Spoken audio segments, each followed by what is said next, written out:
So when we look at recruiting, or when people are looking for new jobs, they're looking for something better than what they have. The job has to be better than.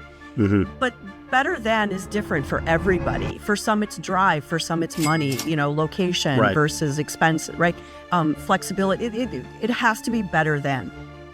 But for probably a majority of people, it is about the money. For me, it really depends. It can depend on the candidate. And I think this probably is also the case in like sales roles potentially that may be more salary-based than commission-based. But like just as an example, in the law business, you've either got to be, in order to make money, you've either got to be billing hours to client files, or you've got to be bringing in new clients, or have existing kind of book of business, or maybe some of each. I think it really all comes from a common sense approach to who you are in the marketplace, who you are in the employment world. Being authentic is important, but also being mindful of what's allowable, legal, and acceptable.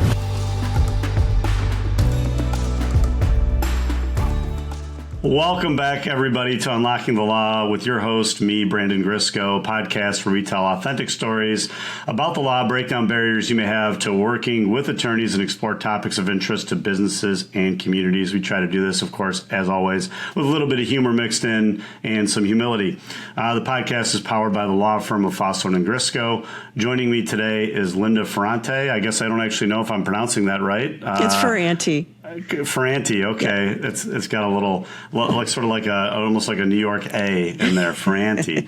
I've known Linda for a long time. Linda is a director of recruiting operations and the co-founder of RFT Search Group, a recruiting firm. Linda's perspective on recruiting has earned her a platform well beyond just the business that she co-founded.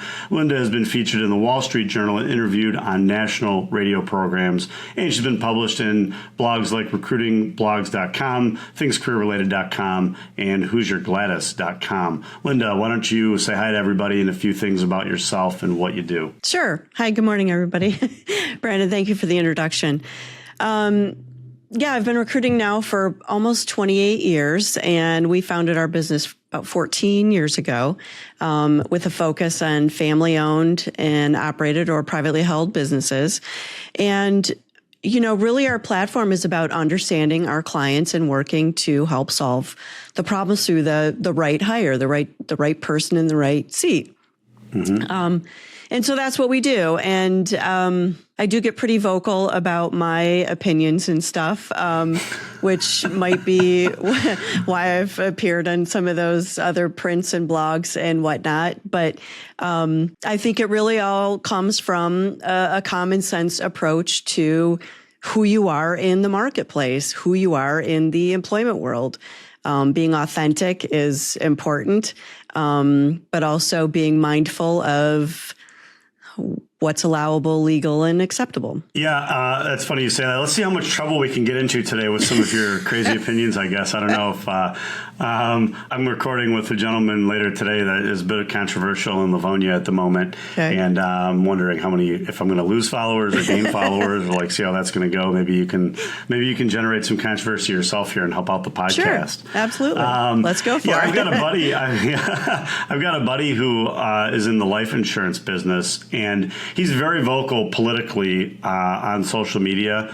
And I always kind of wondered about that, and I talked to him about it, and so kind of like, you might be alienating some people that whatever. And he's like, and he's kind of said the same type of thing, right, about being authentic and knowing who you want to work with and being realistic about who you are and what you want out of clients, right?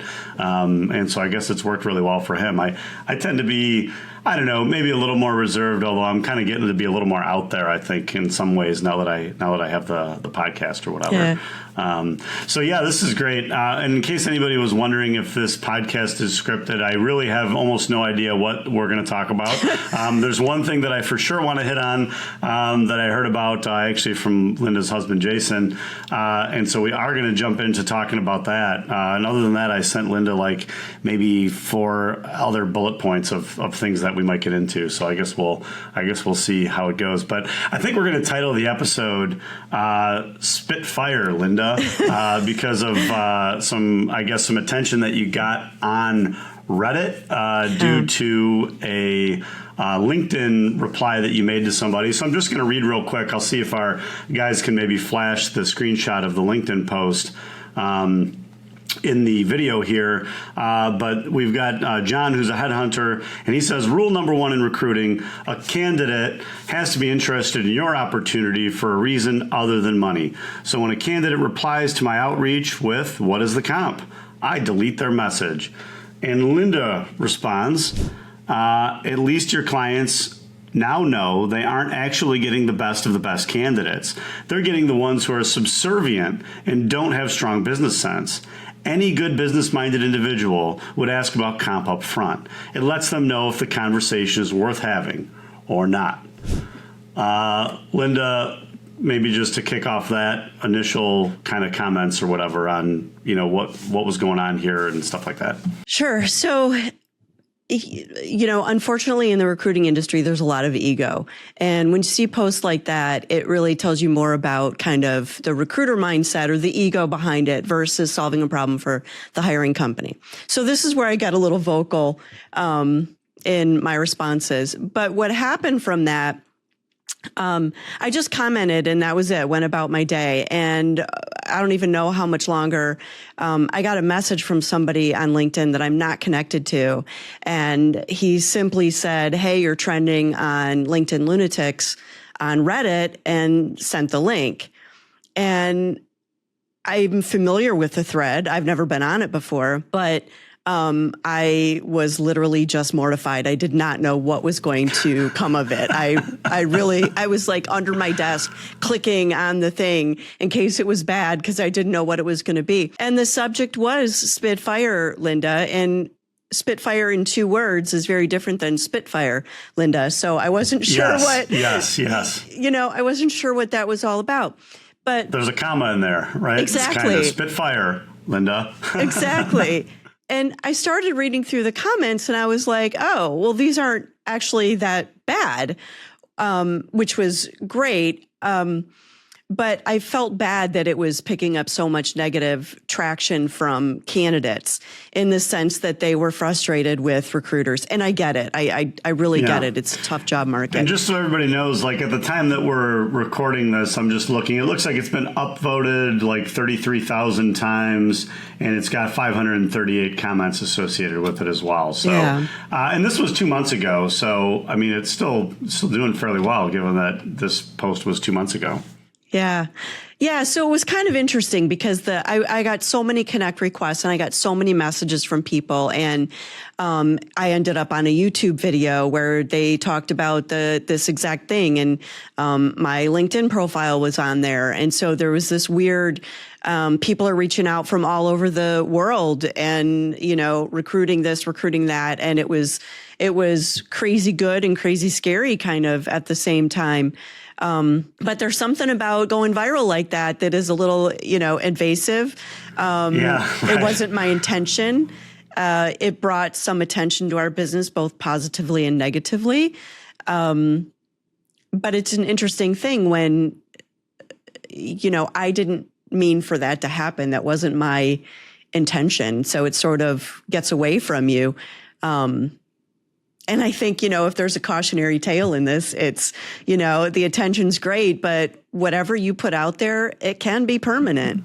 And that will forever be, that will forever be on that thread unless, I don't know, Reddit close. For me personally, you will now always be Spitfire Linda as like one word, I guess. That's funny. But I would like to kind of break this down a little bit. Sure. So the first point that John makes, and this is the point that you were responding to, a candidate has to be interested in your opportunity for a reason other than money. I kind of feel like there's some truth to that. What do you think? Well,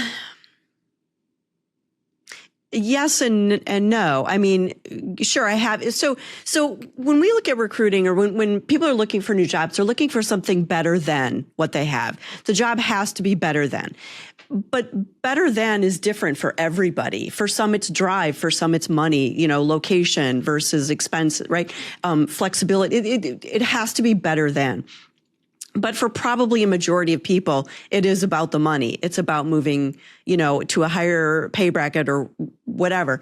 And so if you're limiting that to excluding somebody because they asked about the money, you're missing the point of the better than, but also solving the problem for the company. Well, yes. And I think that's the part too that I do still want to get to. But like, I'm just thinking about like as an example in our own business. So we're a relatively small law firm, so I think some people maybe because of our notoriety in the community maybe think we're bigger than we are, but we're not. We're a pretty small law firm. I mean, we're bigger than a few attorneys, but we're smaller than a lot of the big boys kind of thing. But, so with being a small law firm, I mean, that means and the type of work that we do and the types of clients that we have, and we're not killing our attorneys in terms of billable hours, right? I mean, some firms, the standard 40-hour work week is about 2,080 hours a year. And I've talked with attorneys that are billing 2,300 hours a year. You know what I mean? So, I mean, that's not the type of employer that I want to be.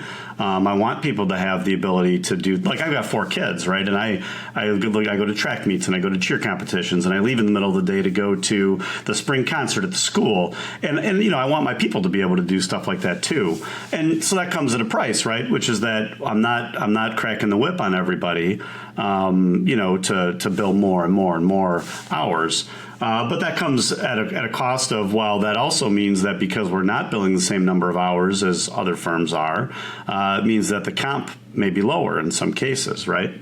And so I think that at a place like ours that's very kind of family oriented and where family values are kind of like core to what we do, probably somebody coming here, maybe they do have to be interested in something other than money. Now, that doesn't necessarily. Now, I think that gets into part 2, though, right, where I don't just necessarily delete people that are asking about comp right away. Okay, that's kind of part 2. But I think in the first sense, like I do want to see probably, and I imagine other small businesses are kind of in the same boat, where you want to see people that are interested in more than just compensation. Sure. But there's a big difference if you're talking to somebody, let's say it's a director of operations role, okay? And a recruiter blindly reaches out to you with a director of ops role. And in my mind, a director of ops is 280, okay? So, but I also know that some companies use inflated titles. So if your director of ops that you're calling me about is 80,000, there's a big difference in those two numbers, right? So when somebody asks you about comp, what they're really asking is it worth it for me to have this conversation? Is it really going to be there? So there's a big difference between, 2 something and 80,000. So let's just ballpark it. Where are we? Well, yeah, it's north of 250. Okay, perfect. Let's keep talking. Because if you come back and you say it's 80 grand, then you're like, you know what? That's not me. I can probably refer you somebody. That's not me. So, so you meet somebody at the grocery store, right? And you fall in love with them. You have a great conversation and everything, and they forget to tell you that they're married. That's kind of a big deal, right? Takes them out of the running for the, So, I mean. Or it should anyway. It should, right? But there's things that you got to have. You got to have some conversations early. And realistically, comp is one of them. Going back to that, it's got to be better than. So. Yeah. And I think that kind of dovetails then into part 2. So when a candidate replies to my outreach with what is the comp, I delete their message.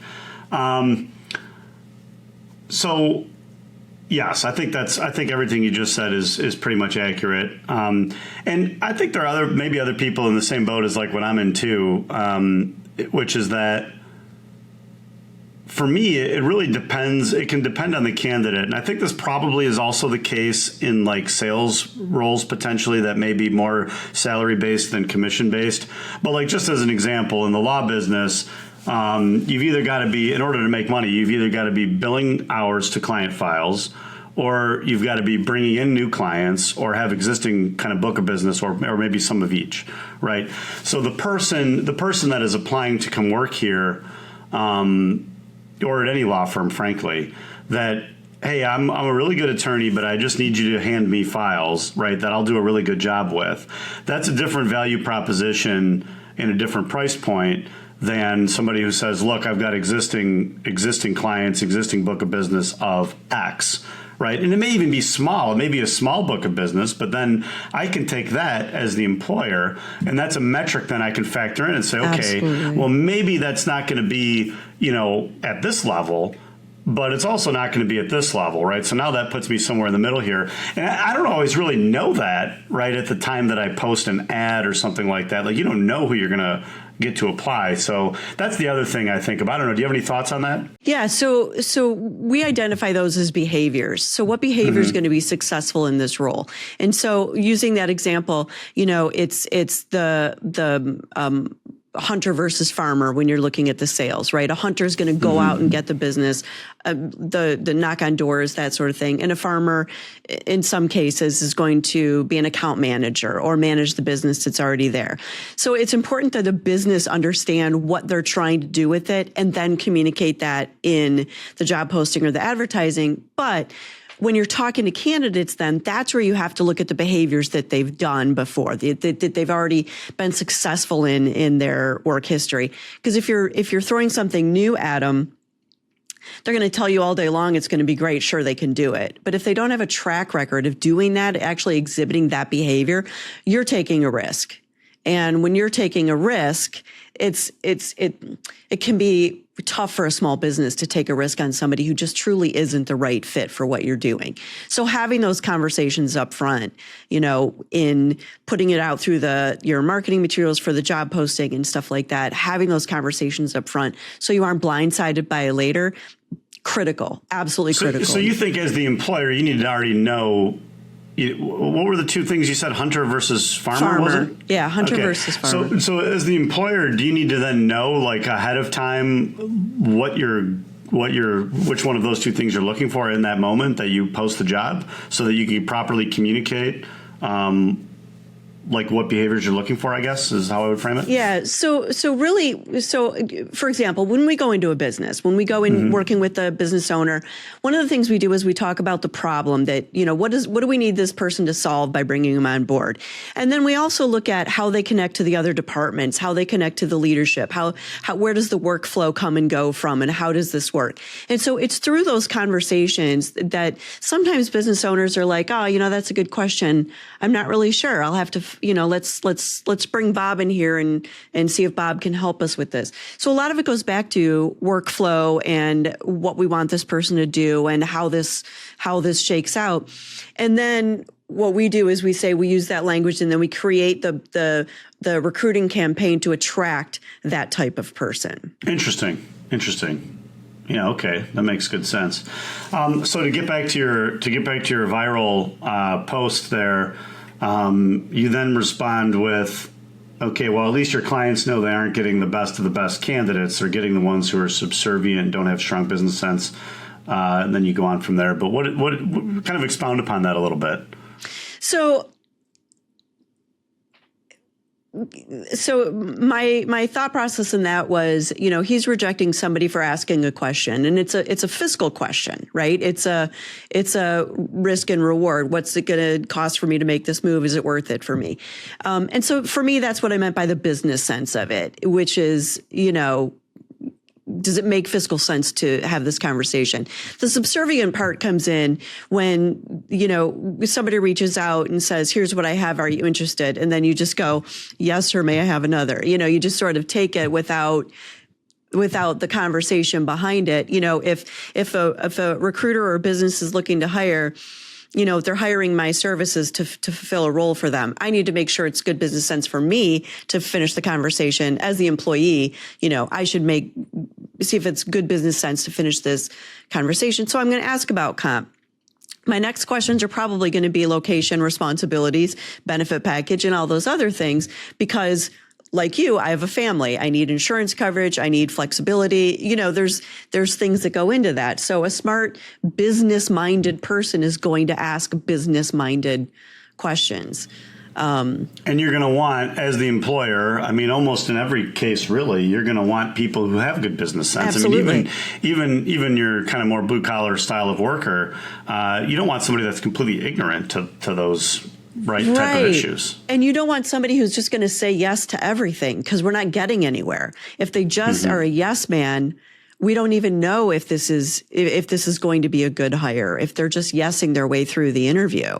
So conversation, dialogue, the back and forth, that's where again, all these parts need to come into play. So at times there's been a movement, usually among sort of what I would call the more left-leaning politicians and people, to legally require, like salary ranges and things like that on job postings.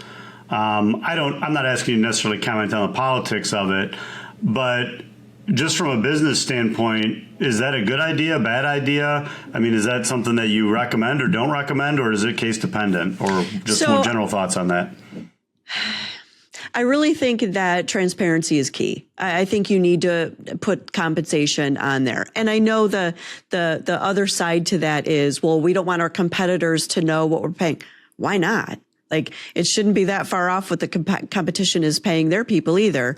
But I do think it is, because realistically, I spend a lot of time then talking to people who don't fit into the salary band for the position. And if they don't know it up front, they get disappointed. And, we have a reputation in the industry also. I don't want to continue to talk to people and have them get disappointed and then not come back to us when we do have an opportunity that's going to fit for them. So I think the transparency is important, but it goes back to authentic communication. I am a big believer in the authentic, the transparency, all that stuff. I don't like the, peeling back the curtain and then you see the truth. I don't like that. Right. Now, you've obviously worked with a number of employers. Can you just speak generally for those that don't want to post the salary range? Is it strictly limited to concerns about our competition, or are there other reasons that you sometimes will see? Number one reason is competition. We don't want the competition to know what we're paying. Oh, that's interesting. Okay, yeah. I wouldn't have necessarily guessed that. I can speak from our own experience, which is that sometimes we don't, again, going back to your comment about behaviors, we don't necessarily know like what somebody's value is going to be until we find out more about their behaviors. You know what I mean? In terms of, again, we only make money if our attorneys are billing the files, right? So that's how we stay in business, right? So, I don't necessarily have a firm grasp on that. Maybe that's my own fault, right? As a business owner, I need to do more work or more research on that end of it. But then the other kind of thing I have that I maybe would ask for your thoughts on is like, well, I'm a little worried about, because, for example, your new attorney coming out of law school, and maybe we're really looking for somebody that's in that kind of 1 to 3 year range or 1 to 5 year range or whatever it is. And that typically would come at a salary of X. Right. But we also would be willing to consider somebody with like more experience and more value. And so I feel like if I put the salary range and it's a little bit too low, then it might also exclude people that might otherwise apply that would have a higher value. And so now I've kind of limited, the candidate pool by putting a salary that's either too low, or on the other end of that, maybe I post a range that's too high. And now people that would be good candidates that we would consider that would come in below that, they self-select out, right? I don't know. Maybe all this is stupid. Well, there's times where we've done things like that, where we've had positions where we want X number of experience, but the client would be also open to filling a different role with somebody with other X experience. Right. So one of the things I'll do is I'll post at the bottom of our recruiting campaigns or job postings, I'll put something like, if you have experience outside this band, please apply anyway, or please send us your resume. We'd like to talk to you still.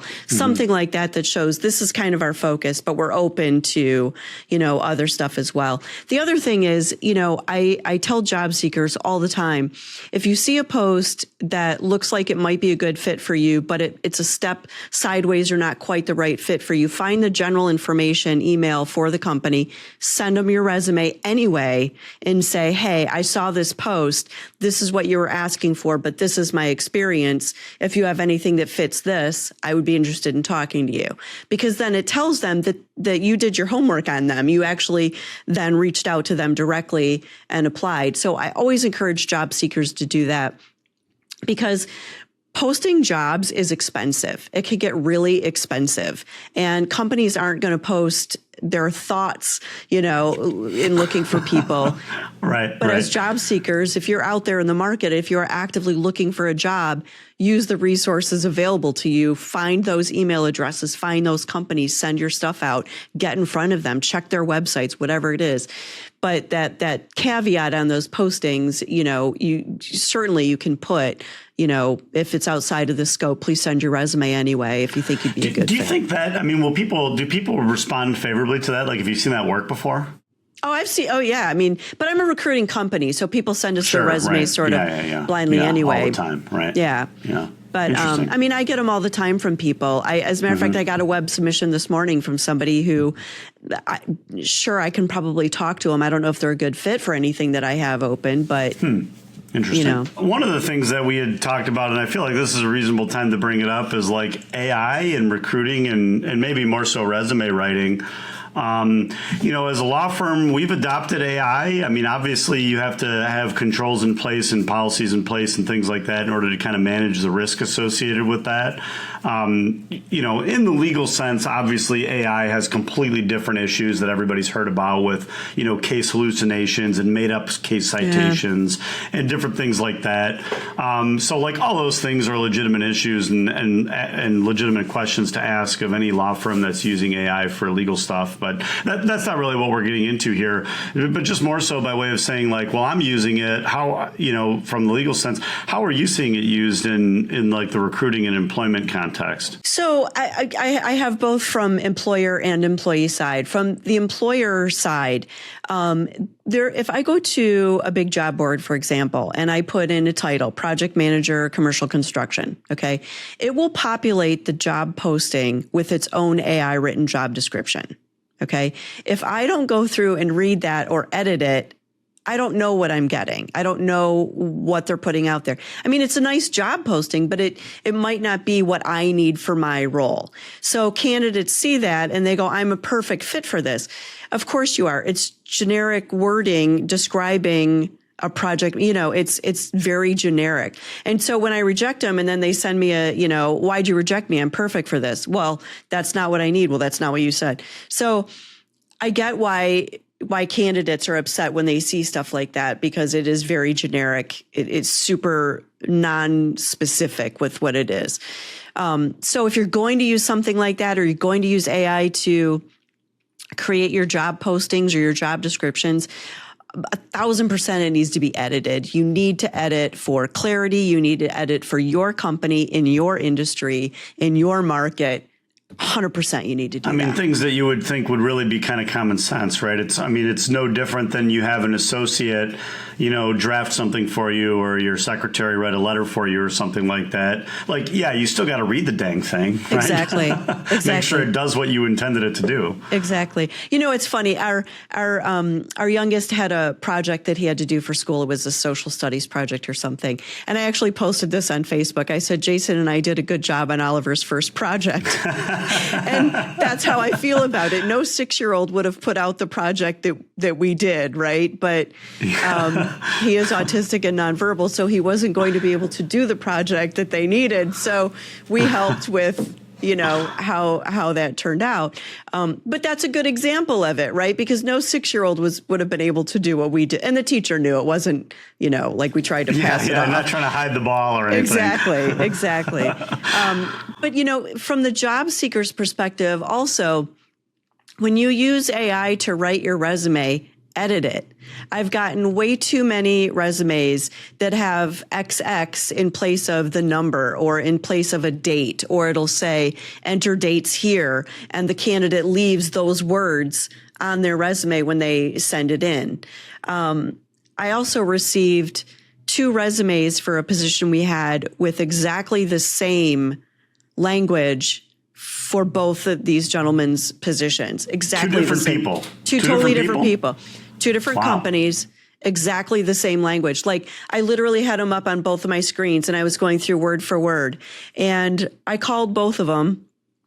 And the one gentleman, I asked him, I said, did you use AI to write this? And he said, yeah. How could you tell? He's like, I thought I did a good job. And I was like, no, you did a good job. It's well written, but it's exactly the same as this other resume. And so now I'm left sitting here thinking, can you even do the job? Are you even, I don't know. Now I have to have a conversation with you to figure out if it's the right fit. The other gentleman didn't call me back. That's fine. It happens. But this gentleman, we did talk about it. We did dig in. And he was able to rewrite his resume, and he did a good job rewriting it. But the other thing was, on his resume, the one job that he had that was AI written was a completely different language than the rest of his resume. The rest of his resume was like 3-word bullet points, no punctuation, no proper grammar. And the AI written was completely, the opposite, which begs the question, who wrote these two different things? So I kind of operate under what if he's the right fit though? What if this is the right guy? I still need to talk to him. Or if I can help somebody along the way, I will. So dude, let's edit your resume so that it reflects truly what you did. And maybe that will help with your job search. Let's not leave it, for this guy to suffer because of probably bad advice somebody gave him somewhere, but let's help fix it and see if we can, move on. So edit. That's proofread and edit. That's exactly what I would say to either employers or candidates using AI. Do you think at some point just the proofreading and the editing just takes longer than, I don't know, if you just wrote it yourself in the first place? I'm not sure. I don't know. You know what I mean? It's interesting. So I have trouble creating things on my own, but I could edit the crap out of something.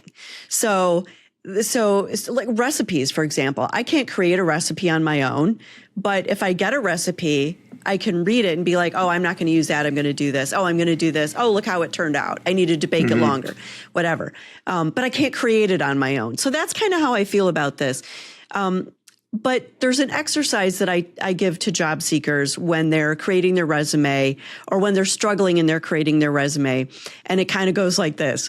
Put on a pot of coffee, sit down with your coffee, pen and paper, and mentally go back to that role in that company and just start writing down everything that you did in that role. And then knock out the stuff you didn't like or you weren't good at. Right. And then build your resume around what's left. That way, you don't have to sit here thinking, what bullet point do I need on my resume to show X?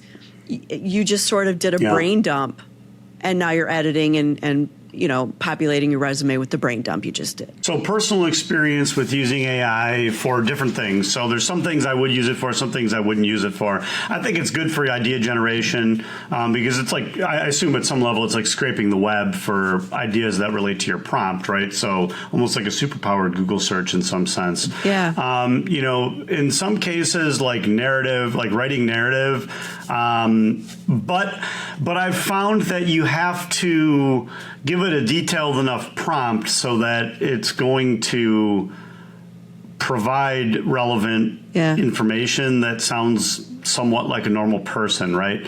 So, for example, and obviously you have to be careful about how you're doing this and whether or not you're using confidential information and what are your privacy settings and different things like that. So I'm going to kind of just bracket all that for a minute off to the side, assuming that you've got all that stuff set up the right way.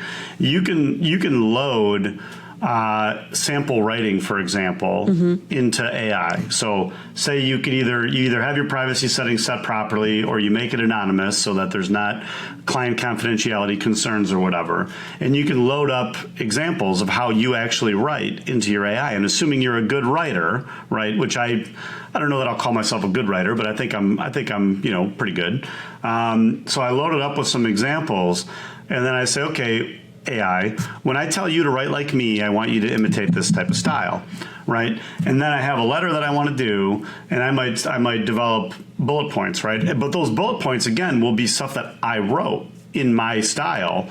And so when so I'm giving it the bullet points I want it to draw from, and it already has samples of how I write to try to imitate.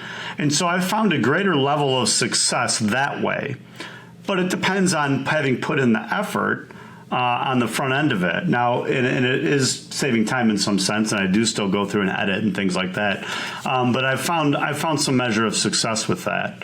But again, it depends upon, you're giving it something to imitate, and then you're providing context to it rather than just a one sentence prompt of, draft me a letter about this. No, I've got detailed bullet points, and what it's really doing is taking my bullet points that are already in my voice, and it's adding the filler, right, that you need in order to make it a real letter. Exactly. And that's an important part, right? If you just rely on AI to create for you, it's going to do it in sort of whosever voice it picks. It's not necessarily going to be yours. And, going back to one of the things we said in the beginning about the authentic communication and that sort of thing, I need my writing to be communicated in my voice. Like, that's important to me because I am pretty direct and pretty specific, and I will use a certain choice of words versus others. And I need for it to be authentic. And so that's really important to be able to edit, or use whatever prompts you need to get the prose back that you can then edit to make sure that it's reflective of what your intention was and who you're, putting it out to be. Yeah, and I'm going to wax philosophical just for a moment here, but I think because AI does such a good job at imitating what it's like to be a person, you can easily make the mistake of kind of treating it like a person, and even to the point of like, I'm getting frustrated with AI, and I'm like, why do you suck at this or whatever? Like, I'm insulting it. Like, it's not a person. It doesn't have experiences. It's not, being AI isn't like anything. It doesn't have qualia. It doesn't have an experience of existence. And it never will, in my opinion. I think some people maybe would disagree, but it's not a person. It's not rational. It's operating off of algorithms. It has to be programmed, right? And so I think you can kind of make that mistake of thinking that it is a person, or AIs have different personas that you can use, right? So you can tell it to imitate being a Harvard business lawyer, as an example. But that doesn't make it a Harvard business lawyer. Okay, that makes it sounds like what it believes based on the internet, right, or whatever. It sounds like what it believes a Harvard business lawyer would do. Exactly. But that doesn't make it that, right? So I think in clients that are maybe trying to replace me with AI, and I say good luck to you, and I don't care because I know that you're just going to screw things up and probably come back. And now it's going to cost you like 5 times as much to deal with. But it doesn't. I guess you just have to understand its limitations. And sort of with all that being said, how are recruiters using AI? Maybe the better way to ask it is this: how are other recruiters using AI versus how are you using AI, if at all? So before I answer that, I want to comment on what you said. So when I'm using AI to do stuff, I always respond with thank you, because if it's going to learn the way that I speak, I want it to be friendly and conversational and that sort of thing. So I always say thank you after. And then I go, oh, they're so sweet, but whatever. So I love it. I think I really can't speak to how other recruiters are using AI, but one of the things that I've been doing a lot lately with AI is I've been using it to create competitor lists when I'm working with a client. So if I'm working with a new industry or a new client, I'll use AI to kind of put in some information and help me develop a competitor list. And not that I'm necessarily looking at it to go pull candidates from those competitors. I'm trying to learn about the industry and what does the market look like for this industry, this company? What are my opportunities for finding good candidates? Are they going to be local? Do we have to go outside? And that sort of thing. So I've been using it a little bit more that way. I know everybody says that ATS uses AI to screen out candidates. That's a whole other topic some experts are going to be better qualified to do. I think it's nonsense. Sorry, what's ATS? Applicant tracking system. Oh, okay. Interesting. Yeah. And that's an AI-based platform of some type, or it can be? It can be. It can be. What it is basically is it's essentially a large database where candidate information goes in.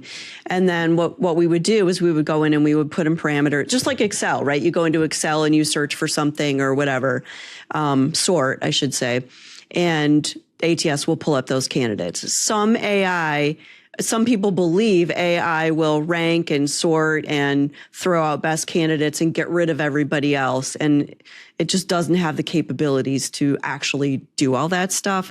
But again, that's a whole other. Does that depend on the user input, though, that it doesn't have the capability of doing that? Or is that just your experience with the system generally, that it just can't do that yet?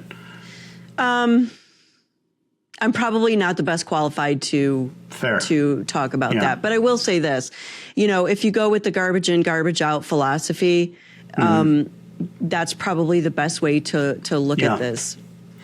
I mean, so there is a theory. So just by the way, I always kind of joke about this because we always end up diverging from like talking about the law, even though this is like Unlocking the Law podcast, but the law is actually not that interesting sometimes. But I always do try to kind of bring it back to the law because there's theory of employee side litigation, right? That would be like, hey, your employment practices or your recruiting practices or your job postings are having a disparate impact in screening out people who would otherwise be qualified. So, for example, and I'm not saying that this would be a legitimate lawsuit or anything like that, but if I have, if I work somewhere, if I have a business somewhere, and I say, okay, everybody that applies for a job here has to work within, 1 square mile from my business, right? And if there's really no business necessity associated with that, one could say, hey, well, wait a minute, you're in a suburb, right? And the demographics around you are X, and maybe 2 square miles away, there's Y demographic. And so is this really just something calculated to exclude a certain class of individual that may be protected, right? Race, probably in that case would be race, right, or ethnicity of some sort. And so there could be the basis of a lawsuit associated with that. And I see that if you're using AI to screen people out, I'm envisioning you could potentially be having a disparate impact based on factors that you don't even really know are being applied because you're not even sure what the algorithm is and how it's sorting people.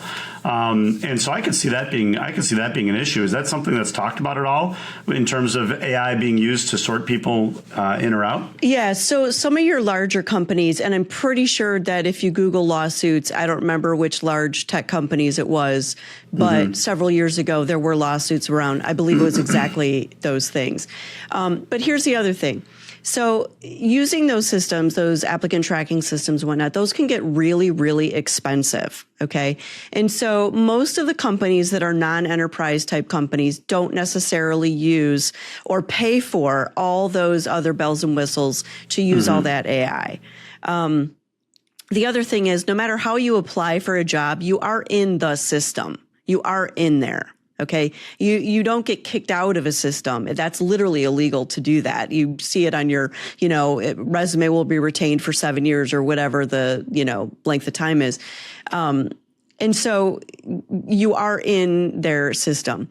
But one of the things that I think is important is companies like us and probably a lot of other recruiting companies out there, we look at every single resume that comes in because you never know what's going to be the right fit for the client. It's so much reading, everything on the resumes to see if they're the right fit. We don't keyword sort out, if you will. It really does a disservice. But, Metro Detroit doesn't have a good, it's tough to travel southwest to northeast in Metro Detroit. I hate it. I hate it. I went to, I spent a lot of time in Auburn Hills because I went to Cooley Law School campus up there. It was a disaster. I hated it. It was terrible. I always joke, actually, that you really can't get anywhere in Oakland County without, somehow having to, wind your way around a lake or something. Exactly. And the road, it's just not a good situation. Exactly. And so, we've actually also had bad luck with candidates who live kind of too far away. And that's, that we've actually seen that they'll come into it, I think, with good intentions, and then ultimately they end up just being like, I really hate this drive and I don't want to do it anymore. Exactly. And so whereas, somebody may argue that you screened out from socioeconomic, racial, whatever, ethnic, you screened out. No, it's about drive. It's about drive and gas prices and the wages. Like it's, if you've got a position in Chesterfield and you live in Livonia, you're not going to do that drive for $50,000. You're going to hate your life. Exactly. You're gonna hate your life. And so it's not about the other place that we've seen that become a problem is with, we are an in-person workplace, by and large, and exceptions here and there. But, and everybody agrees to that on the front end, right? And then they're like, well, maybe, it's like, come on, no, get out of here with that. Exactly. And, I'll go back to the behaviors that people have exhibited in the past. If you've never driven more than 7 minutes or 7 miles to your job, you are not going to like driving 40 minutes freeway or, telegraph or whatever. You're not going to want to do that for the same rate or a slight bump in pay.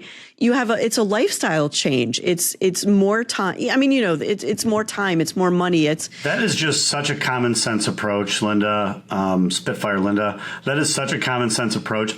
So my quick history that you didn't ask for that I'm going to tell you anyways, is that I've lived in Livonia my entire life, and I've never worked more than like 9 minutes away from wherever I lived at that point in time. So like, just as an example, I lived, for a time at 96 in Levan area. And I worked for Rapid Response EMS as emergency medical technician. And at the time they were at like Beach in 96. So it was like, boom, hop on the freeway, you're there. I mean, I could wake up 5 minutes before my shift started almost and be there on time. I worked at the Livonia Police Department. Boom, easy day. You know what I mean? Now I work in Northville, which is the farthest away that I've ever worked. Yeah. And I can't imagine, having to drive any farther than the 15 minutes. And really, the only reason it even takes 15 minutes is just traffic to get from Livonia to Northville. So exactly. Other than that, it'd be shorter. It's interesting too, because when you start talking to working parents and you've got, we have a lot of school of choice changes here in Metro Detroit. So when you've got school of choice or when you're going to a private school, somebody has to get the kids to school. They don't offer transportation. You have before care, after care. There's a lot that goes into trying to find a job. And companies need to recognize what they're up against. What the language we use is we say what the market supports. What the market supports for this position is, X, or the market's not going to support whatever, Y. But you really got to take all those things into consideration when you're, looking to fill something, because there's a lot of criteria that people can have. So. Yeah, no, that's a good point. And you just raised another issue that kind of tickled the back of my brain, and I don't know that the numbers actually support this, but I mean, I have to assume that at this moment in time, there's probably more women in the workforce than either there ever has been, or maybe it's on a little decline or something, but it seems like there's a lot of women in the workforce. Years ago, that probably wasn't the case, right? And, right or wrong, it tends to be the case that the mom has to deal with the kids, and that, again, right or wrong, that's just how it seems to be. So, like, what do you do? What do you do with, like, hey, I've got to leave at X time to pick up my kid? Or, and the school timing is just like, well, the workday goes till 5 at most places, but school gets out, depending on if you're talking, middle school or grade school, at like 3 or 4 or something like that. Like, what are you supposed to do? I mean, you know what I mean? Or your kid gets sick in the middle of the day. I mean, it's just like, I don't know. I mean, how are employers handling stuff like that? Is that something that they've had to accommodate just because of market conditions, and we just need people so bad that we just have to deal with it? Or what have you seen? In part, yeah, I'm sure that's part of it. I'm sure that's companies are just dealing with it. Some will tout flexible work schedules and stuff like that, but some will say, you're on the phones until 5. Phones are open till 5. You're here on the phones. You need to be here till 5. If you can't be here, we need somebody to replace. I mean, it's kind of all over the place. But it's a bigger kind of problem. It's the whole "it takes a village" thing, and COVID had a big impact on our villages. When we were told to stay home and stop doing things and stop helping out, we sort of got accustomed to not helping out and not doing those things. And I think that that's had a big impact on a lot of things. But we'll see in a lot of these local babysitting groups too, people will ask in a panic, I need somebody to get my child to the bus. I have to be at work by 8:00. Bus gets here at 7:45. Is there anybody that can come over and get my child to the bus? It's, I'm seeing and maybe before social media, we just didn't see these things, or maybe the kids just got there by themselves. I don't know, but it's so much more public now than it ever used to be. And there was a case not too long ago, well, maybe it was like 15 years or so now, where some woman, I believe this was in Michigan, she said, all the kids can wait at my house to get on the bus. It's totally fine. And then she got slapped with a lawsuit for not being a registered daycare. So, wow. What do you do? I'm thinking of a video, and I can't remember for the life of me who did the video. It's like a libertarian mustachioed guy, and it's like you need a license for that video that kind of makes fun of the government for sort of like over-regulating things at times or whatever. Exactly. Yeah. And all this woman was doing was saying, the kids can hang out in my garage. I live right here at the bus stop. And really, that's where we went with it? Yeah. It's the same kind of idea as like the kid that has a lemonade stand. I don't know if this has ever actually happened in real life, but the kid has a lemonade stand and somebody calls the cops on him for selling lemonade without a license or something. Exactly. There was actually something in the news yesterday about that, lemonade stands and the licenses. So I didn't read the article, but it was just yesterday. Yeah, well, there's a push in Michigan right now, I think, so right now, food trucks are there's health department sort of issues that go county by county, but there's also local governmental regulations associated with food trucks. And so there's a big push right now, I think certainly from Republicans to sort of curtail local control of that, to make it more uniform across the state. And of course, there's two sides to that political issue and things like that. But these things, licensing issues and local regulatory issues are certainly things that are going to keep coming up. So we are at 50 minutes. I would like to just ask a couple quick questions to the extent we've kind of been all over the spectrum here, which is a good thing. I think people are going to find it interesting. One of the things I texted you that I was going to maybe ask you about is, do you have any hot takes on sort of big employer problems you've seen or blunders that they've made, and whether in hiring or any other avenue? One thing that I do see, which I think can absolutely be prevented, is lack of documentation when something's going wrong with an employee. They think just talking to them about it sort of superficially, if there's a problem, they think that solves it. And this is where I go back. You got to talk to them specifically, use specific words, document it, make sure that it's documented so that there's no issues. And the fallout from that is I see a lot of people screaming about suing a former employer for something. And it's so document. Employees should do it. Employers should do it. You can't go by my word, his word, her word. Yeah. To tie this into the law a little bit, and maybe just anecdotally too. So number one, I can't tell you how many times, hey, we've got this employee, I think they're lining us up for a lawsuit, but we do need to fire them because they're such a bad employee, blah, blah, blah, blah, blah, that kind of thing. And there's usually some anecdotal history of how bad this person is, right?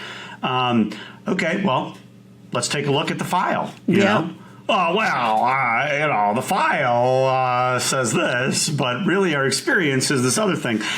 Well, if you've got, 5 years of exemplary employee reviews in the file, but your testimony is going to be that this person was so bad, now you've got a mismatch there that ultimately is a fact question. Was this the real reason that you fired them? Or was that just a pretext for something illegal?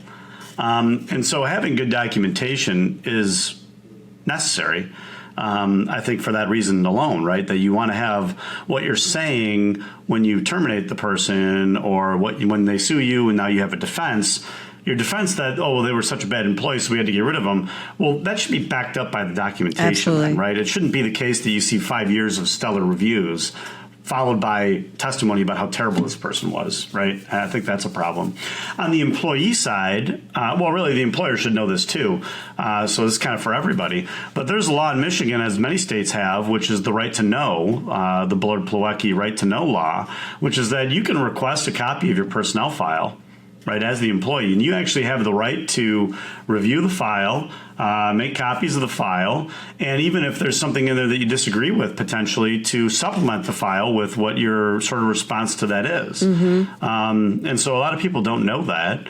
But yeah, it's like, hey, well, and this would be like if an employee comes in and wants to know, do I have a case against my employer for such and like, one of the first things we're going to say is like, well, let's get the file, let's see what the employee file suggests, right? And that could point me in a direction of maybe there is a case, or it could also show, hey, look, they papered this up the right way, and it's going to make it more of a challenge to, have that case that you think you got. So. Exactly. Yeah, that's, it's amazing to me how many times candidates have said to me, and this is over the years, this isn't, this week, over the years, they'll say things like, well, it was a hostile work environment and I'm going to sue him for it. Or I can't start a new job until this other lawsuit, finishes. Or I'm sure they fired me for discriminatory reasons.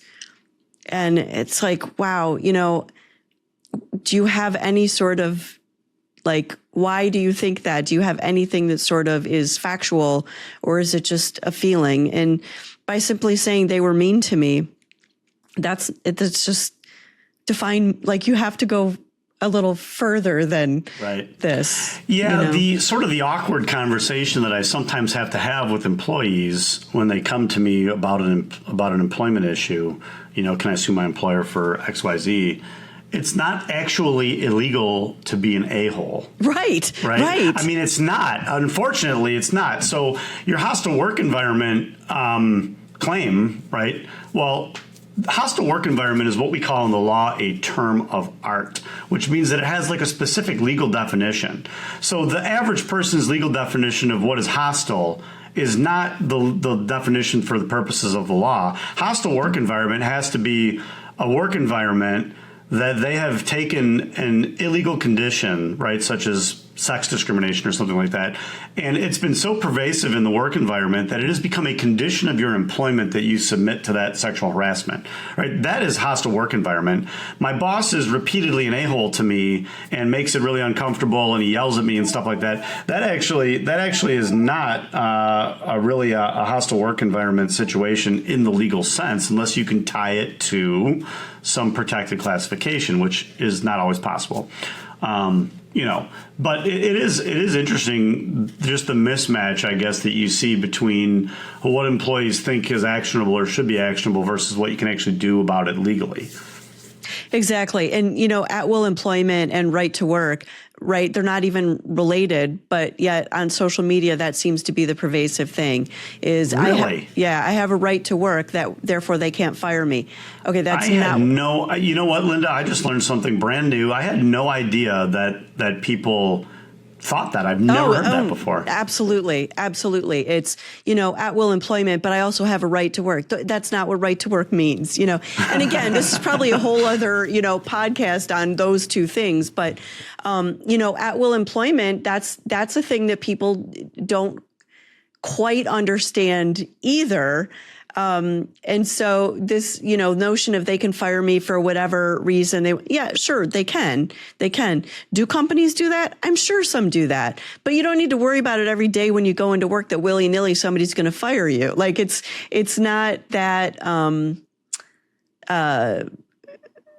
mindless or senseless. There's usually a reason behind it if somebody's going to be terminated. And but that's a lot of people think those are related.